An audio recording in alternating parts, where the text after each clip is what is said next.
Hey, Shalom Akim, Shalom, Shalom. All praises, glory, and honor to Yahweh, Ba'ashem, Yahweh Shai, Ba'ashem, Rakakwadash, that honors the apostles and elders of Great Millstone for teaching us the truth, and citations to the sincere Akim and Akwath that may listen. May the blessing of election be upon your house. My name is Brother Raquai. I'm back in here with another quick and Lord's will is always an edifying lesson. And for today's lesson, I'm kind of just going to be doing a little bit of commentary in regards to this post on the screen here. So there's a rapper named Fetty Wap, and it says that he earned around $22 million, right? You know, a Jake Israelite man. And it says during his career, he spent most of it on his friends, covering their clothes, flights, rent, and overall lifestyle. But once his money was gone, so were they, right? So apparently in this story, he also went to jail, apparently as well. And, you know, essentially what happened is, you know, the money stopped flowing, so they got going, right? So, you know, I kind of just wanted to do a bit of commentary, you know, in regards to this, because, you know, it shows two things. You know, it shows you the importance, you know, of wisdom, and how important it is to be able, when you have wisdom, you know, when you have it, you know, a person is able to discern, you know, things, right? And it shows you Jake's, and another thing also it shows, if I may add, it shows you that our people's problem isn't strictly just money, right? And then Jake essentially encapsulates their whole identity surrounding money, and money, just having, you know, just becoming a so-called millionaire, and having some substance in your own business, you know, that's like the pinnacle of quote unquote of who you are, right? But what they lack is essentially scruples, right? Morals, values, fear of the Lord, conduct. And all of that comes from just having something, a simple ingredient as having a fear of the Lord, right? So, as a matter of fact, there's a scripture in Sirach that says, hold on. Actually, I guess I'll just start off with that.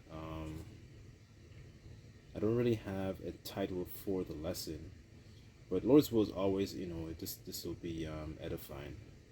So I guess I'll just start with this one here. This is Sirach chapter 12,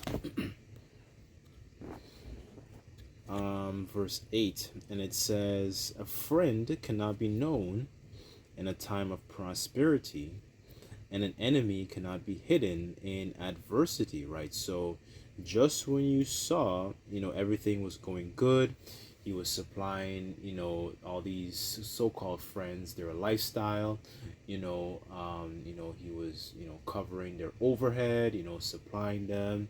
You know, Jake can be found when you know, when they have free food, when they have somebody to cover them, right? But when it came to that adversity, when it came upon him, he understood, like, yo, I don't, you know, and everybody just kind of fled. You know, it was kind of like a ghost town with the tumbleweeds, you know, passing through the town. And, you know, he realized, you know, those people weren't his friend to begin with. But had this man made wisdom, knowledge, and understanding his priority, then he would be able to discern that these people weren't your friends to begin with, right? So, you know, it shows you, you know, it really does show you the importance of first and foremost wisdom, because with that, you know, he would have been able to discern a few things and seen, you know, the type of people he was surrounding himself with. So let me go to, because I made a couple points in regards to you know, wisdom. This is let me go to, I'll start off with Proverbs 3.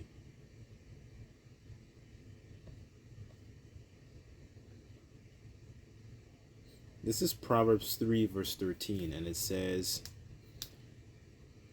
"Happy is the man that findeth wisdom, and the man that getteth understanding, for the merchandise of it is better than the merchandise of silver, and the gain thereof than fine gold. She is more precious than rubies, and all the things thou canst desire and cannot be compared unto her, right? So it shows you the importance of having wisdom. It's more important, than having, like merchandise of silver and fine gold, right? And when our people get money, these are the sorts of things they invest in. They invest in, you know, um, having nice gold chains, looking all decked out on the outside, rather than being rich with knowledge, wisdom, and understanding upon the inside. So when that adversity does come, they're able to navigate, so to speak.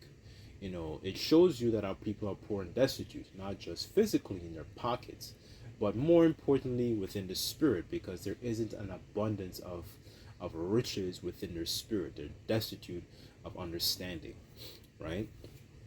You know, I made a point. I'm just going to jump to the fourth chapter over here, because wisdom really and truly is the principal thing. And I'll get a couple of scriptures and an account. So this is Proverbs 4, verse 7. And it says, wisdom is the principal thing. Therefore, get wisdom, and with all thy getting, get understanding, right? So that is, let me get the word principle just for edification, actually.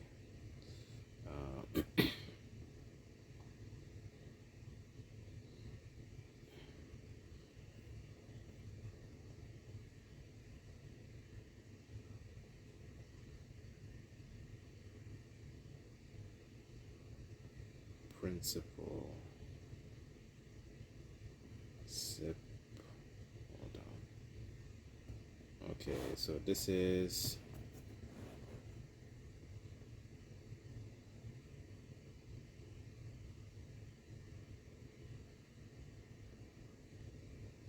Okay, so this is principle in the etymology. It says main, chief, principal, dominant, largest, greatest, most important. It says first in importance, original, first man, chief leader, ruler, sovereign. These are things that are very, very important. What does it say in Ecclesiastes? It says, the whole duty of man is to fear the Lord and keep his commandments. That is your whole duty, to roughly paraphrase, right? And this is the principal thing, the main thing that a lot of our people are missing, right? And that's one of the things also, if I may add, that's one of the things that King Solomon prayed for, you know, that was one of the things, the Lord blessed him with. And then eventually he was added, all those other things got added onto him, right? As a matter of fact, let me get it. I didn't write that down, but just for edification.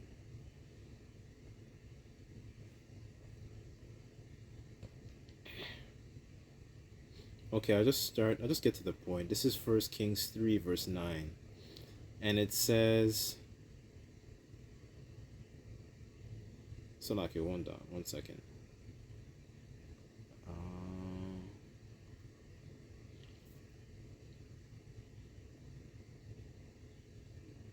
Right, I'll just start at verse 9 here. And it says,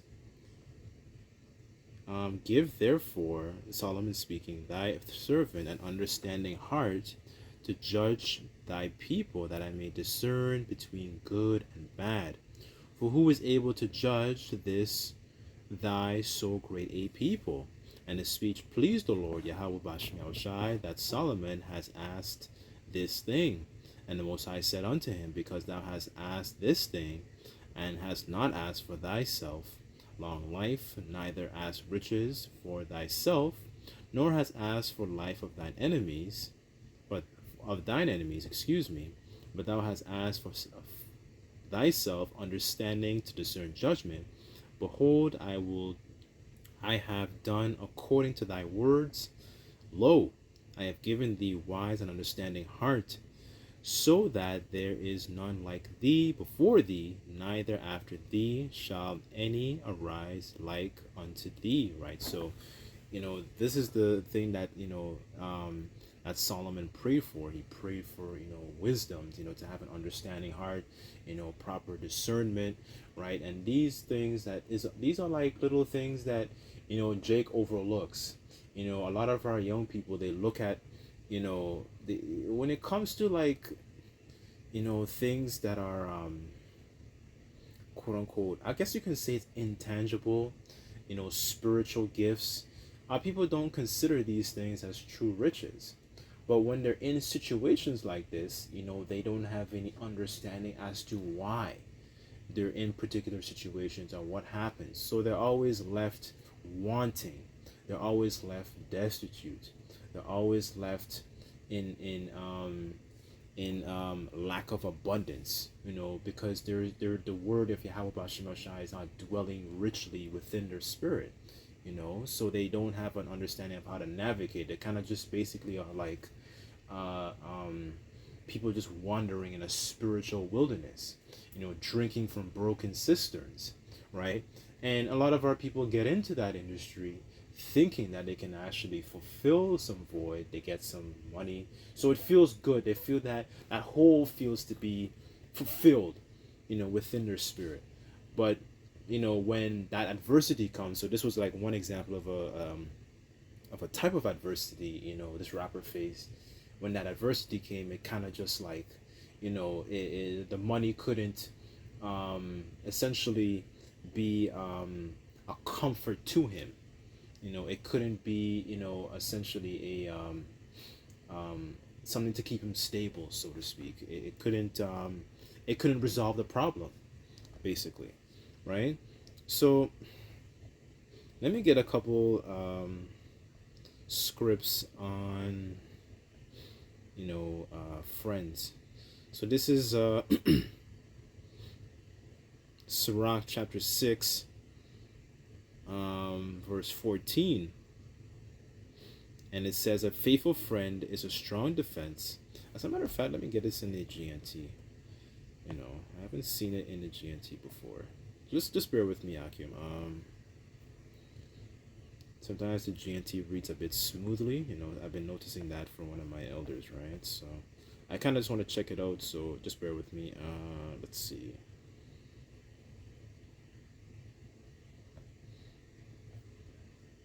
Okay, this is Sirach 6 verse 14 in the GNT, and it says, a loyal friend is like a medicine that keeps you in good health.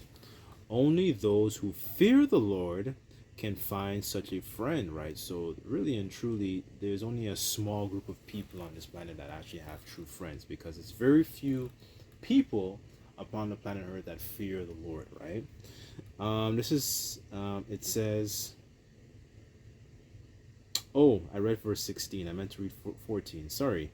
This is 14. It says, a loyal friend is like a safe shelter. Find one and you have found a treasure. Nothing else is as valuable. There is no way of putting a price upon it. Excuse me. It says, a loyal friend is like a medicine that keeps you in good health. Only those who fear the Lord can find such a friend. Verse 17, a person who fears the Lord can make real friendships because he will treat his friends as he does himself, right? So, and that's another thing also. There's a template, of how we treat one another, right? And essentially that template is our Lord and Savior Yahushua. And a lot of our people don't consider these things. They don't have a good template. Their template is essentially the template of a lot of wicked niggas that they see on TV. Whether they might have nice chains, they might have a few bad bitches, they might have a 12-car garage. But when it comes to scruples, morals, values, or an example of a big brother who actually laid down his life, right? And actually, it can give us an understanding of how to conduct ourselves. Our people don't have that, right? And I'm talking, when I say that template, I'm referring template being Yahushai, right? A righteous template of how, to actually conduct ourselves amongst each other, and a lot of our people don't see that, it's very what they use as a template is essentially, the Tupacs and the Biggies, and they think of these things as masculine. They think of these things as quote unquote how to treat one another, right? When they don't have an understanding of how to treat one another, because why? Yahweh Shai is not in the midst, right? So going back to wisdom, right? Wisdom being the principal thing. Um, let me get let me go to First Samuel. Okay, just bear with me.